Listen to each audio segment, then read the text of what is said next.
na 14-hour po tayo at our physical capacity are giving up.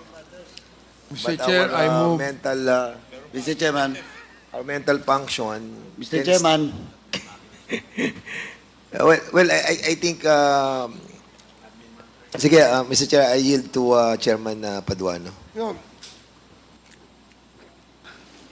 overexposed na yung iba. Hanggang alauna we still have nagsasalita. two interpellators, Congressman Busita and then Congressman Lordan Suwan. So I thought Congressman Dan Fernandez is going to interpellate since you're not. So we now recognize Congressman Busita for your interpellation.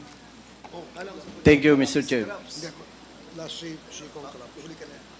Thank you, Mr. Chair. Mr. Chair, sundan ko lang po yung ilang questions ni Honorable Congressman Acop kay Colonel Leonardo. Colonel Leonardo,